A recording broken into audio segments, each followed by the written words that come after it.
Okay mga kamats, mga kaibigan. Yung pag-iyak na ni Boy,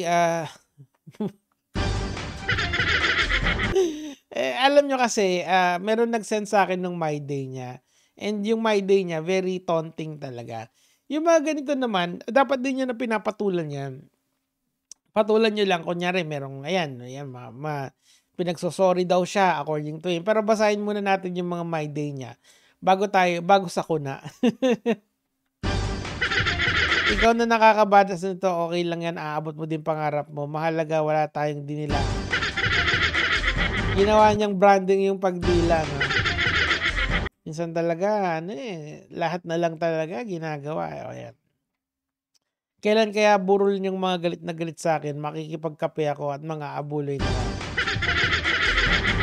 Diba? Alam mo, kaya nagagalit sila sa'yo kasi yung sa kabastusang pinili mo, alam mo yun, pwede ka naman maging mabuting tao, pwede ka naman gumawa ng content na maayos, pwede ka naman magpakumbaba. Yun kasi yung nawawala ng values ngayon ng mga tao, yung humility ba? So, tuloy natin. Yay, excited na ako sa susunod na TV guesting na, tas baka kasali na ako sa Batang Quiapo. Malabo yan, tol. Pero ako, masasabi ko yung kay Rendon at saka kay Boss Toyo or dun sa ibang influencer na tinag niya, malabo pa sa blurred yun. Hindi, sasabihin ko sa inyo kung bakit. Kasi nakakausap ko yung mga tao na yun eh. Sinasabi nila na hindi namin papatulan yung tao na yan. Kasi nga, sobrang toxic kasi yung ginawa niya sa lungsod ng Maynila. Ayan. Due to public demand, ano yan? Wag na yan. Walang kwenta yan. Ito, ayan, di na ako nakadila kaso nagmumukha naman akong special. Special ka kahit di ka nakadila. Hindi naman. Ano lang talaga. Hindi, alam mo, yung kabastusan kasi, kahit sino pwedeng maging bastos. Okay? Hindi yan special na talent. Or hindi yan kinagaling ng kahit sino. Kahit sino pwede maging bastos. Kaya nga ngayon, rare na yung mabubuting tao di ba? Wala Ang nire-rewardan ng social media sa views at saka sa engagement at saka sa followers. Nakakagulat kasi meron 5,000 followers. Siguro puma-follow lang yon para magalit sa kanya, di ba? Tuloy na natin. Ito, wala na yan, walang kwenta yan. Ayan, mga walang kwenta yan. Ito, as per mayor's advice, sige, mali na ako. Sorry mga kadila, patag naman ako si Manong na nakakamotor. Siguro natunugan niya na kasi meron din naman nagsisend sa akin na sinasabi nila, ewan ko kung totoo yun na magrereklamo na daw yung driver. Parang ano lang naman. Kasi ganun naman dito sa social media kapag may issue talaga. Katulad dito, ang daming yung nagtatag sa akin since kagabi pa. Siyempre kailangan ko rin matulog. May iba din akong gagawin, di ba? So, alam niyo yun, ang tawag dito, ang dami yung information na nakukuha. And yun nga, narinig ko, sabing gano'n na parang may contact na daw sila dun sa nagmomotor. Now, hindi ko alam kung ano ibig sabihin nun.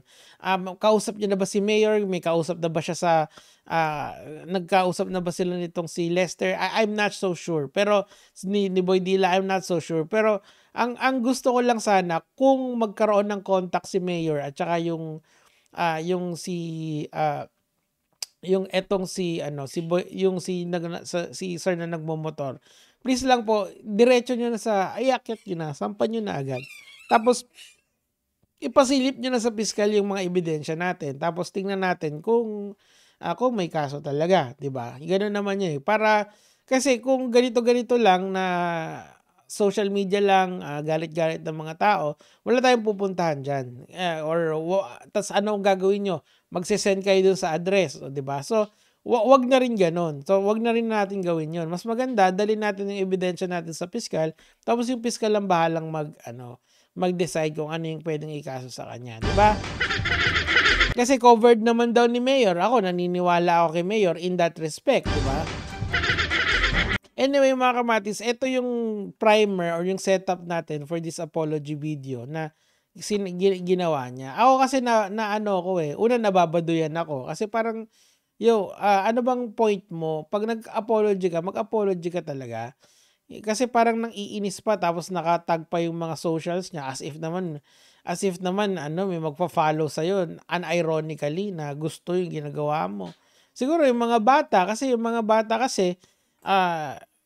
they have trouble in discerning what's right from wrong. This is wrong. Sinasabi ko na sa inyo, mali yung ganito.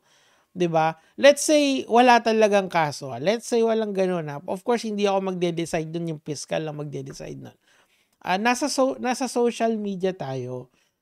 Merong korte, yung pagpapasahan mo ng ebidensya or ng information para titingnan kung meron o walang kaso. At meron ding court of public opinion. Ito, yung sa atin. At most ng mga taong nakakakita sa ginagawa mo ay mali. So, mag-sorry ka because you are remorseful of what you do. Hindi dahil napilitan ka or sinabi ni Mayor, 'di ba? Hindi mo nakikita yung point eh. Anyway, pakinggan na lang natin yung kabaduyan nito. Hi, hello guys. Medyo na-stress na ako guys. Medyo. Gusto mong maalala mo kaya? Tuloy. Mga namaba sa akin, mga nagbabanta sa akin guys. Ayan alam nyo, it doesn't, it doesn't, yung sa ginagawa niya na nangiinis siya ng maraming tao, hindi ako magugulat kung may totoong magalit sa kanya. And wag naman sana. Kasi hindi maganda yun eh. Lalo nyo lang palalalayin yung problema eh. Ang sinasabi ko lang sa inyo, hayaan nyo yung batas yung kumilos. Parang awa nyo na. Yung lalong-lalo na sa mga nagsisend sa kanya ng mga packages. Wag na tol. Wala tayong pupuntahan doon, promise. Ayan, nai-stress na daw siya. Pero ganyan yung gagalawan eh. Parang hindi nai-stress eh. Parang nangiinis pa rin eh. Patuloy. Hinahanap ko na si Manong Rider para matapos na yung problema. Ano bang mangyayari pagka nahanap si Manong Rider? Kasi pwedeng may contact na si Manong Rider, dumiretso sa si LGU, tapos doon siya nagsumbong sa'yo. O yun. Pero hindi niya kailangang lumapit sa'yo. Wala na yung mga mambabash. Di ba? Actually, simula pa nga lang yun eh. Kasi si Manong Rider has now the option of going to court. Di ba? Ako, I suggest kay Manong na pumunta sa korte. Kahit na ako, sabi ko sa inyo, yung kinita ko dito, kahit ibigay ko kay Manong yun, I don't care. I don't care. Kasi gusto ko rin makita na pagulungin yung batas laban dito. Kasi of course, pupunta ka sa, like, let's assume na hindi yun fiesta. Or let's assume na normal na araw yun. Tapos merong lalapit sa'yo para basain ka. Tapos dumila sa'yo. On a normal day, any given Sunday, sabi nga nilang ganun, what would you feel? 'Di ba?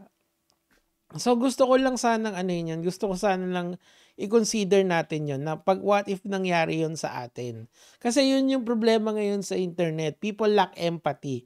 Kaya merong mga ganyang tao na hindi nila nagigets na kailangan kong pumunta sa aking trabaho.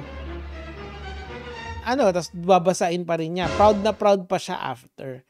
Yun nga, sana rin i-consider yan. Basta hindi naman ako titingin ng ipapasa nilang evidence kay sa piskalya. Pero please lang, sana lahat ng ginawa niya isama niyo at panoorin sana para makita niya yung systematic niyang pang-iinis. Basic doon sa mga tao, and of course doon din sa rider, kasi basically yung rider yung niya dun eh, yung kanyang yung parang kanyang partner, hindi naman partner, parang biktima, I wanna say, na 'di ba binibida niya, sinabi ko kay Manong, 'di ba? Sinabi ni Manong, wag, pero sabi ko pinasa ko pa rin, tapos dinilaan pa, 'di ba? So yun yung assessment ko sa nangyayari, kasi grabe talaga eh. Ang yabang niya. Katuloy. Napatawad pala sa'yo, Manong Rider, sa nabasa ako. Ako po humingi ng paumin sa inyo. Gusto ko po kayo makamit. Humingi ng tawad sa inyo sa personal. Nagawa ko. So yan, pag nagharap kayo sa piskalya, antayin mo na lang. Tapos doon ka magmakaawa. Sana may camera para nakakatawa. Hindi, wag na, hindi. Mga ganyan dapat, ako mas gusto ko, kung siguro kung papagalitan ka ni Mayor, pwede. Pero yung kaya sa inyo ni Manong, i-dignify mo na lang yung si Manong. Kasi si Manong naman, malamang ayaw niya mag-social media, gusto lang niya magtrabaho. Pero promise ko kay Manong, 'pag tumuloy ka sa kaso, nakasampa na, ako, I'm willing to at least chip in na sa pagtulong dun sa tao na yun. Kasi sa tingin ko yun yung tamang paraan para ma-settle yung mga ganito. At saka yung mga ganitong klaseng tao na parang di naman yata natuto sa eskuwela, mabigyan ng leksyon, 'di ba? Biruin mo, nagpa-tattoo ka ng ano mo dito, ng kung kailan ka pinanganak. Hindi mo matandaan? Tawarin niyo po ako. Kung napapanood niyo po itong video na to, kontakin niyo po yung Dexter Castro. May pag-meet po ako sa inyo. Nakikipag-meet na. Wag sa'yo, sabi ko Manong, dumiretso na po kayo sa mayor's office, tapos pakipag-ugnayan po kayo doon, tapos humingi po tayo ng hustisya dito. Kasi sa tingin ko, hindi lang po si Lester ang ibabawi nyo dito, yung mga rider din po na naabala talaga dito sa sitwasyon na to. Kasi kung hindi naman to nang asarin, nagsorry na lang. Kasi nakikita mo, umiinit na yung sitwasyon eh. Ang ginawa niya pa, nang asar pa siya. So anong ginawa ng internet? Ang internet naman, hindi mo masasawayan paminsan kasi yung iba dyan, mga bata din. So ang nangyari, nagkaroon ng chain reaction ng inisan. Tapos nung iniinis na siya, imbis na humingi ng pasensya ng ganyan, tinuloy pa rin yung pangiinis. 'Di ba? Sunod-sunod na katangahan eh. Chain of series of unfortunate event. Sana itigil na lang natin. Ako, number 1, itigil nyo na po yung pagsisend ng package dito sa tao na to. Wala pong pupuntahan yun. Tuloy natin. Kasi po masyado na rin po kasi ako na-stress sa mga nagbabanta sa akin. Hindi ko na rin po talaga kaya. Hindi ko nga alam gagawin ko rin talaga. Lagi kong iniisip. Kaya Manong Rider, kung sana po mapanood niyo po ito.